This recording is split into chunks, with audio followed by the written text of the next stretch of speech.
الحمد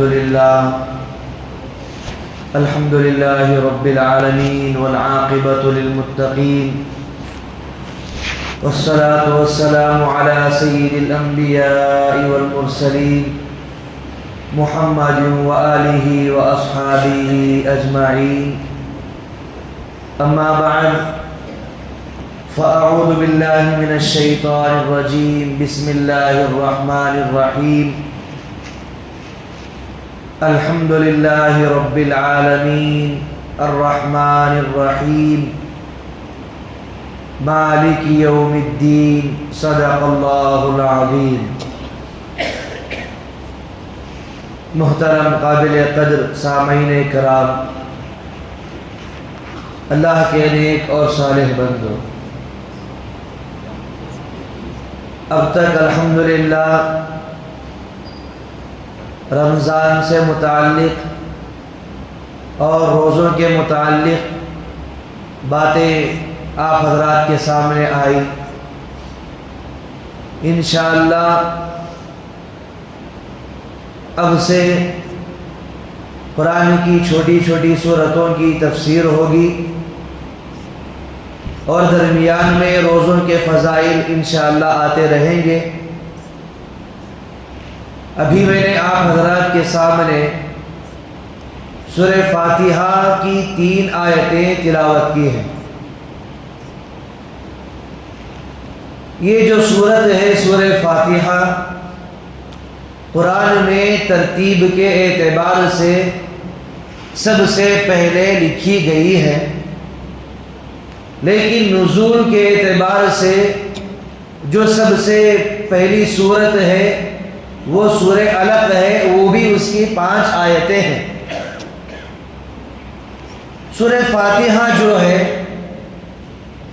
اس کے اندر اللہ تبارک و تعالی نے ہمیں بہت سارے چیزوں کی طرف ہماری رہنمائی فرمائی.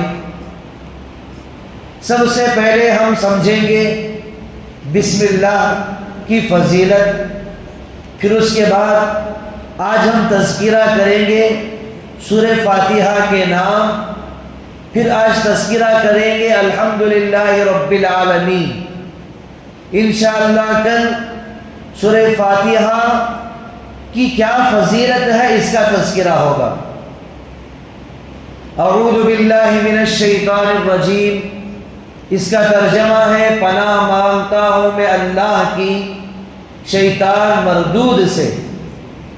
بسم اللہ الرحمن الرحیم، شروع اللہ کے نام سے جو سب پر مہربان ہے، بہت مہربان ہے. یہاں پر آپ رک کر ایک بات یہ سمجھیں، اللہ کے نبی صلی اللہ علیہ وسلم پر جو وحی کا سلسلہ شروع ہوا وہ سچے خوابوں کے ذریعے سے شروع ہوا تھا. حضرت عائشہ صدیقہ رضی اللہ عنہا فرماتی ہیں اللہ کے نبی صلی اللہ علیہ وسلم کو جو سلسلہ شروع ہوا تھا وحی کا، وہ سچے خوابوں کے ذریعے سے ہوا تھا. اللہ کے نبی صلی اللہ علیہ وسلم غار حرا میں تشریف فرما تھے. آپ وہاں پر جا کر اللہ کی عبادت کیا کرتے تھے. ایک دن کا واقعہ یہ ہوا، حضرت جبرائیل علیہ السلام آئے، آ کر کہنے لگے اقرا، پڑھیے. اللہ کے نبی نے فرمایا ما انا بقاری، میں پڑھا ہوا نہیں ہوں. حضرت جبرائیل علیہ السلام نے آپ صلی اللہ علیہ وسلم کو اپنے سینے سے لگایا، پھر چھوڑ دیا، پھر کہا اقرا.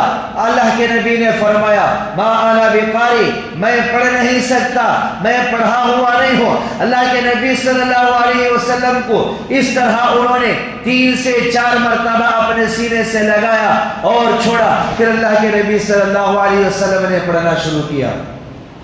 بہرحال یہ جو قرآن ہے، قرآن ہمارے لیے نصیحت ہے، قرآن ہمارے لیے عبرت ہے. قرآن کے اندر اللہ تبارک و تعالی نے انبیاء علیہ السلام کا تذکرہ فرمایا، نیک لوگوں کا تذکرہ فرمایا. اس لیے فرمایا تاکہ ہم ان کی زندگیوں کو دیکھیں اور اپنی زندگی کو درست کریں.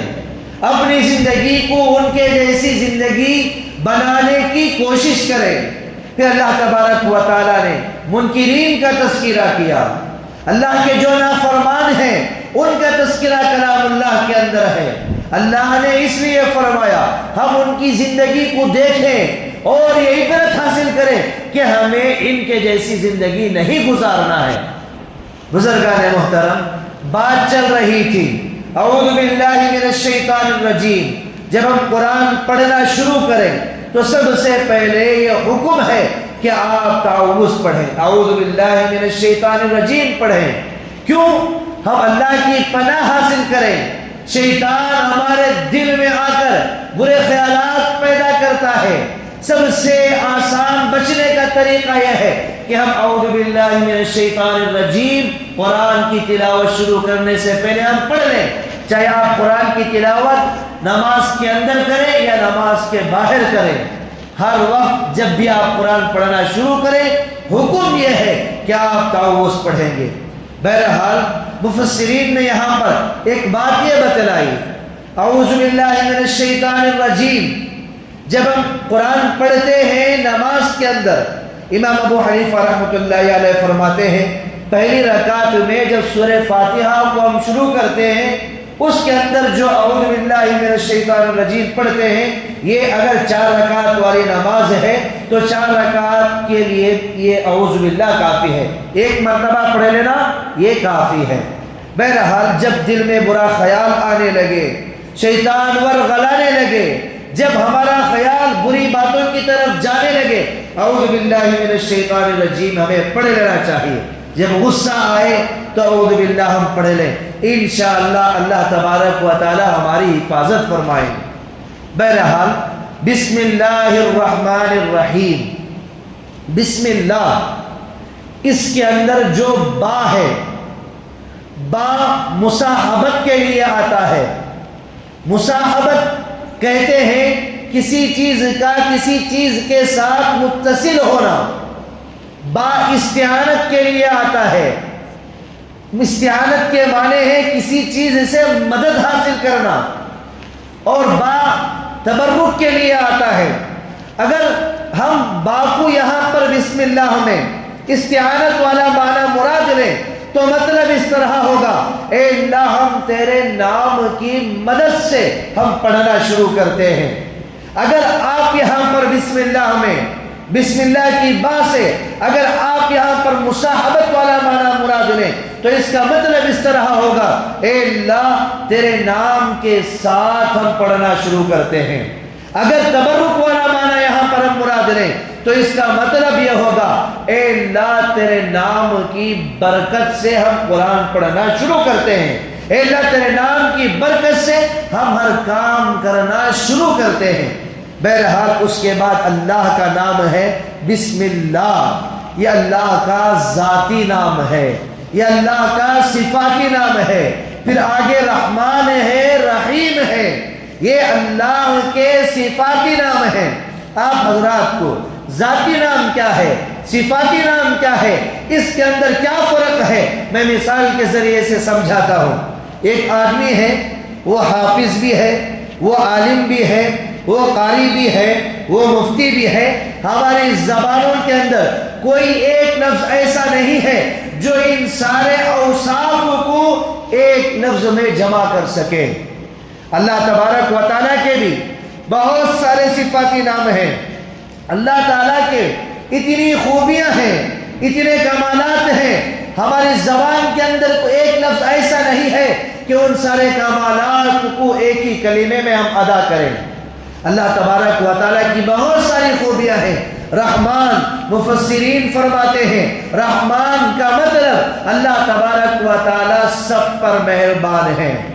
سب پر مہربان کیا ہے؟ دنیا کے اندر چاہے انسان ایمان والا ہو، چاہے غیر ایمان والا ہو، چاہے وہ کافر ہو، چاہے کوئی بھی مخلوق ہو، اللہ تبارک و تعالیٰ سب کے ساتھ رحمت کا معاملہ کرتے ہیں۔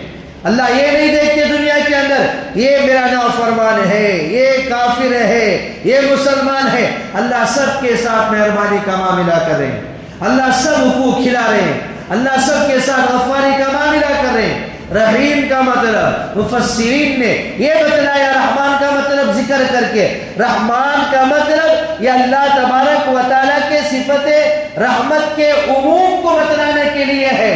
رحیم کا مطلب اللہ تبارک و تعالیٰ کی صفت رحمت کے کمال کو بتلانے کے لیے ہے۔ یعنی رحیم اللہ کی صفت وہ رحمت جس کا ظہور دنیا میں نہیں، جس کا ظہور آخرت میں ہوگا۔ بزرگان محترم، یہاں پر رک کر ہم ایک بات یہ سمجھیں گے، رحمان کسے کہتے ہیں؟ اللہ تبارک و تعالیٰ کے رحمتوں میں 100 رحمتوں میں سے صرف ایک حصے کا ظہور ہوا ہے، ابھی 99% رحمت کا ظہور ہونا باقی ہے۔ وہ انشاءاللہ قیامت کے دن ہوگا، وہ انشاءاللہ میدان حشر کے دن ہوگا۔ اللہ تبارک و تعالیٰ کے 100 رحمتوں میں سے ایک رحمت کا ظہور ہوا، اسی میں سے اللہ تبارک و تعالیٰ نے ماں کو رحم کرنا سکھلایا، ماں کو محبت، بچے کے ساتھ کس طرح محبت کرنا ہے۔ اللہ تبارک و تعالیٰ دنیا کے اندر ہر ایک کو رحمت کی تقسیم کر دی۔ آپ حضرات دیکھیں، راستے میں اگر جانور چل رہا ہے، مثال کے طور پر گھوڑی چل رہی ہے، گھوڑی اپنا قدم دوڑتے ہوئے اپنا قدم نیچے دیکھتی ہے اپنی نظروں سے، کہیں میرا قدم میرے بچے کے اوپر تو نہیں پڑ رہا۔ یہ اللہ تبارک و تعالیٰ کی صفت و رحمتوں میں سے ایک حصہ ہے۔ بزرگان محترم، یہاں پر میں ایک بات یہ بتلانا چاہتا ہوں، مفسرین نے اس کے ضمن میں ایک واقعہ لکھا ہے، مختصر میں عرض کر دیتا ہوں۔ ایک صحابی اللہ کے نبی صلی اللہ علیہ وسلم کی خدمت میں اس حال میں آئے، آپ کے ہاتھوں میں کچھ چیز تھی اور اس پر چادر موجود تھی۔ اللہ کے نبی صلی اللہ علیہ وسلم سے وہ صحابی کہنے لگے، اے اللہ کے نبی صلی اللہ علیہ وسلم، میں راستے سے آ رہا تھا، میرا گزر درخت کے قریب سے ہوا، میں نے پرندوں کے بچوں کی آواز سنی، میں نے جا کر دیکھا وہاں پر پرندے کے چھوٹے چھوٹے بچے ہیں، میں نے انہیں اٹھا لیا، جب میں انہیں اٹھا کر ان پر چادر ڈال لی اور وہاں سے آنے لگا، ان پرندوں کی جو ماں تھی وہ میرے سر پر گھومنے لگی، میں اسے بھگانے لگا، وہ جانے کا نام نہیں لی اور میں نے چادر ہٹا دی، وہ ماں ان بچوں پر آ کر بیٹھ گئی، اور بچوں کے اندر تو اڑنے کی طاقت نہیں تھی، بچوں کے اندر تو اڑنے کی قوت نہیں تھی، لیکن ماں کے اندر اڑنے کی قوت تھی، اڑنے کی طاقت تھی، لیکن اس کی محبت اس طرح تھی کہ وہ ان بچوں کو چھوڑ کر نہیں گئی۔ اللہ کے نبی صلی اللہ علیہ وسلم نے صحابہ اکرام سے یہ عرض کیا، اے میرے صحابہ، کیا تمہیں اس ماں کو ان بچوں کے ساتھ جو محبت ہے، جو تعلق ہے، جو شفقت ہے، اسے دیکھ کر تمہیں تعجب ہو رہا ہے؟ صحابہ اکرام کے سامنے اللہ کے نبی صلی اللہ علیہ وسلم نے فرمایا، اے میرے صحابہ، اللہ تبارک و تعالیٰ اپنے بندوں کے ساتھ اس سے زیادہ رحمت کا معاملہ کرتے ہیں۔ بزرگان محترم، ہمیں چاہیے، یہ رمضان رحمت کا مہینہ ہے، اس مہینے میں ہم اللہ تبارک و تعالیٰ کی جتنا ہو سکے ہم اللہ تعالیٰ کی فرما برداری کریں، اللہ تبارک و تعالیٰ کی نافرمانی نہ کریں۔ بہرحال آگے ایک بات کہہ کر اپنی بات کو میں ختم کرتا ہوں۔ اس سورت کے بہت سارے نام ہیں، جو سب سے زیادہ مشہور نام ہے وہ سورۃ الفاتحہ ہے، اور اسی طرح اس سورت کو ام الکتاب بھی کہتے ہیں، فاتحۃ الکتاب بھی کہتے ہیں، فاتحۃ القرآن بھی کہتے ہیں، اور اس سورت کو سورۃ الصلاۃ بھی کہتے ہیں، اور اس سورت کو ام الکتاب بھی کہتے ہیں، اور اس سورت کو سورۃ الشفاء بھی کہتے ہیں۔ سورۃ الشفاء اس لیے کہتے ہیں، مفسرین نے ایک حدیث ذکر کی ہے، حضرت ابو سعید خدری رضی اللہ عنہ راوی ہیں، بخاری شریف میں یہ روایت موجود ہے، ایک مرتبہ اللہ کے نبی صلی اللہ علیہ وسلم صحابہ کی جماعت کو ایک جگہ بھیجے ہوئے تھے۔ وہ صحابہ کی جماعت جب اس مقام پر پہنچی، وہاں پر جو لوگ تھے انہوں نے آپ کی میزبانی کرنے سے انکار کر دیا۔ صحابہ وہاں پر موجود ہیں، صحابہ نے کہا ہماری آپ میزبانی کریں، ہماری آپ مدد کریں، اگر ہم کوئی چیز آپ سے کہتے ہیں تو آپ ہمارا ساتھ دیں، یہ اللہ کے نبی کا حکم ہے۔ یہی بات تو ہوئی تھی، آپ یہاں پر آنے کے بعد، ہمیں دیکھنے کے بعد آپ نے اپنے باتوں کو بدل لیا۔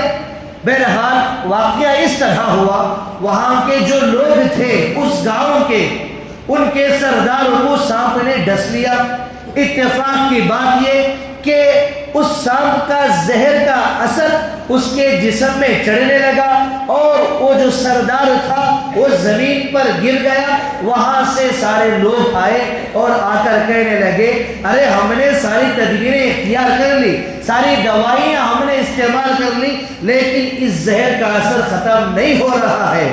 وہ صحابہ کی جماعت کے پاس آئے اور آ کر صحابہ سے کہنے لگے تمہارے میں سے کوئی ہے جو پڑھنا جانتا ہے، جو جھاڑ پھونک جانتا ہے، جو پڑھ کر دم کرنا جانتا ہے؟ تو حضرت ابو سعید خدری رضی اللہ عنہ وہاں سے اٹھ کر چلے اور اس سردار کے پاس پہنچے، جا کر پڑھنے لگے، پڑھ کر دم کرنے لگے۔ جب آپ پڑھ رہے تھے، جب آپ اس پر دم کر رہے تھے، زہر کا اثر ختم ہونے لگا، بالکل وہ ٹھیک ہو گیا۔ اور جب واپس آئے صحابہ نے پوچھا آپ وہاں پر جا کر کیا چیز کی تلاوت کیے تھے؟ وہ کہنے لگے حضرت ابو سعید خدری رضی اللہ عنہ میں صرف سورہ فاتحہ کی تلاوت کر رہا تھا اور اس پر دم کر رہا تھا اور اس کے زہر کا اثر ختم ہو گیا۔ بہرحال انہوں نے بہت ساری بکریاں دی اور بہت سارا دودھ انہوں نے دیا۔ یہ ساری چیزیں اللہ کے نبی صلی اللہ علیہ وسلم کی خدمت میں لے کر آئے۔ اللہ کے نبی صلی اللہ علیہ وسلم نے اس موقع پر فرمایا اے ابو سعید خدری، کیسے تمہیں معلوم ہے کہ یہ پڑھ کر دم کرنے کی صورت ہے؟ یعنی اگر کوئی بیمار ہے، اگر کوئی مریض ہے، صدق یقین کے ساتھ اللہ پر مکمل بھروسہ رکھتے ہوئے اگر کوئی سورہ فاتحہ کی تلاوت کرتا ہے، اللہ پر بھروسہ ہے، قرآن پر بھروسہ ہے، قرآن کی آیتوں پر یقین ہے، اللہ اس میں ضرور شفا کریں گے، اللہ تبارک و تعالیٰ اسے ضرور شفا عطا فرماتے ہیں۔ حدیث میں ہے سورہ فاتحہ موت کے علاوہ ہر بیماری کے لیے شفا ہے۔ اللہ تبارک و تعالیٰ سے دعا ہے اللہ تبارک و تعالیٰ ہم تمام کو قرآن کو صحیح معنوں میں سمجھ کر اپنی زندگی گزارنے کی اللہ توفیق عطا فرمائے۔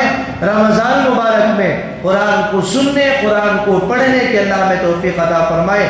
انشاءاللہ کل سورہ فاتحہ کی جو فضیلت ہے اس کا تذکرہ ہوگا، پھر اس کے بعد الحمدللہ رب العالمین، اس کے اندر اللہ تبارک و تعالیٰ نے کیا فرمایا ہے اس کا تذکرہ ہوگا۔ آمین وآخر دعوانا ان الحمدللہ رب العالمین۔